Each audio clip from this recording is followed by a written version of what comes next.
بسم اللہ الرحمن الرحیم۔ گرمیوں میں سرخ رنگ کا میٹھا اور ٹھنڈا تربوز اگر مل جائے، اسے دیکھتے ہی طبیعت میں ایک فرحت سی پیدا ہو جاتی اور اس کے لال سرخ رنگ دیکھتے ہی ایک ٹھنڈک کا احساس پیدا ہونے لگتا ہے۔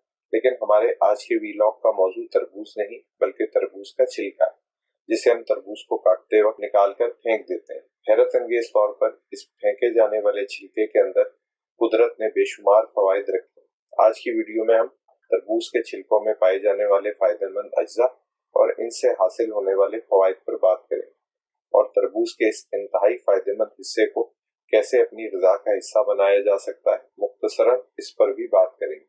سب سے پہلے بات کرتے ہیں کہ تربوز کے چھلکے کی غذائیت کے بارے میں۔ اس میں موجود وٹامنز کی بات کریں تو اس میں vitamin C, vitamin A, vitamin B6 اور B5 کافی مقدار میں پایا جاتا ہے۔ اور منرلز کی بات کریں تو اس میں 3 اہم ترین معدنیات یعنی پوٹاشیم، میگنیشیم اور زنک کی بھی اچھی مقدار پائی جاتی ہے۔ ان وٹامنز اور منرلز کے علاوہ اس چھلکے میں ایک انتہائی اہم امینو ایسڈ سٹرولین کی بھی اچھی مقدار موجود ہوتی ہے، جس کے فائدوں پر ہم ویڈیو کے اگلے حصے میں بات کریں گے۔ اس میں کیلوریز انتہائی کم اور غذائی ریشہ بھی بڑی مقدار میں موجود ہوتا ہے۔ اب بات کرتے ہیں کہ تربوز کے چھلکے میں موجود غذائی اجزاء ہمیں کس طرح سے فائدہ پہنچا سکتے ہیں۔ تربوز کے چھلکے میں پایا جانے والا امینو ایسڈ سٹرولین خون کے بہاؤ کو بہتر بناتا ہے اور بلڈ پریشر کو کم کرتا ہے۔ جسم میں داخل ہونے کے بعد سٹرولین ایک دوسرے امینو ایسڈ آرجینین میں تبدیل ہو جاتا ہے، جس سے نائٹرک آکسائڈ بنتا ہے، اور نائٹرک آکسائڈ ایک ایسا کمپاؤنڈ ہے جو خون کی رگوں کو نرم رکھتا ہے، جس کی وجہ سے خون کا بہاؤ نارمل رہتا ہے اور بڑھا ہوا بلڈ پریشر کم ہو جاتا ہے۔ یہی سٹرولین پٹھوں میں ہونے والے درد کو بھی دور کرتا ہے، خاص طور پر جسمانی مشقت اور ایکسرسائز کے بعد ہونے والے درد میں بہت مفید ہے۔ یہ ایکسرسائز کرنے کی صلاحیت کو بڑھاتا ہے، اس لیے زیادہ مشقت کا کام کرنے والوں اور باڈی بلڈنگ کرنے والوں کے لیے یہ بہت مفید ثابت ہو سکتا ہے۔ تربوز کے چھلکے میں پایا جانے والا وٹامن سی کولیجن نامی پروٹین کی تیاری کے لیے ضروری ہوتا ہے۔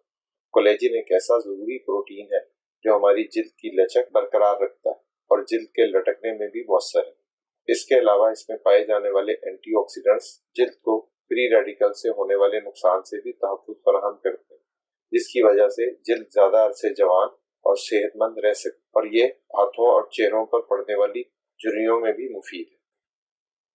یہی وٹامن سی ہمارے مدافعتی نظام یعنی امیون سسٹم کو بھی طاقتور بناتا ہے، جس کی وجہ سے بیکٹیریا اور وائرل انفیکشن سے بھی بچاؤ ممکن ہو جاتا ہے۔ تربوز کے چھلکے اور خاص طور پر اس کے گہرے سبز حصے میں فائبر کی بھرپور مقدار پائی جاتی ہے۔ اس کے خشک پاؤڈر میں 13% سے زیادہ فائبر پایا جاتا ہے، اور یقیناً آپ میں سے اکثر لوگ اس بات سے واقف ہوں گے کہ غذائی ریشہ ہمارے نظام ہضم کے لیے کس قدر فائدہ مند ہے۔ یہ قبض سے بچانے کے ساتھ ساتھ ہماری غذائی نالی میں موجود دوستانہ بیکٹیریا کی افزائش میں مدد کر کے ہمیں صحت مند رکھتا ہے۔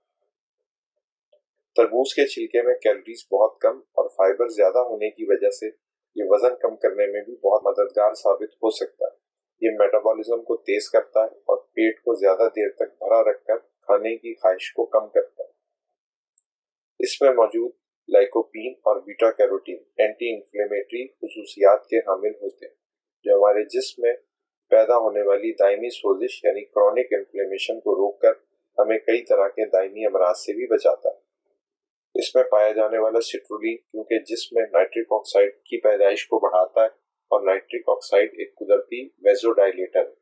یہ ویزو ڈائلیٹر خون کی نالیوں کی لچک میں اضافہ کرتا ہے، جس کی وجہ سے خون کی باریک نسوں بشمول مردانہ عضوِ تناسل یعنی پینس کی باریک رگوں میں خون کے بہاؤ کو تیز کرتا ہے، جس سے پینس کی ایریکشن میں بہتری آتی ہے اور سیکچول پرفارمنس میں سدھار آتا ہے۔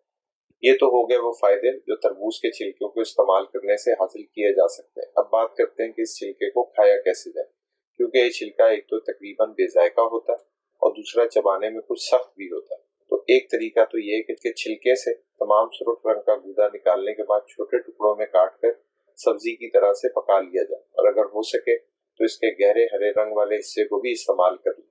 تو اس طرح سے مفت میں ایک سبزی ہاتھ آ جائے گی، اور اس کی باقاعدہ ریسیپی آپ کو یوٹیوب سے آسانی سے مل سکتی ہے۔ دوسرا طریقہ یہ کہ اسے پکل یعنی اچار کی شکل میں استعمال کیا جائے، لیکن یہ اچار تیل والا نہیں بلکہ سرکے میں تیار ہوگا۔ اس کے لیے 1 کپ سفید سرکے میں 2 کپ پانی ڈالیں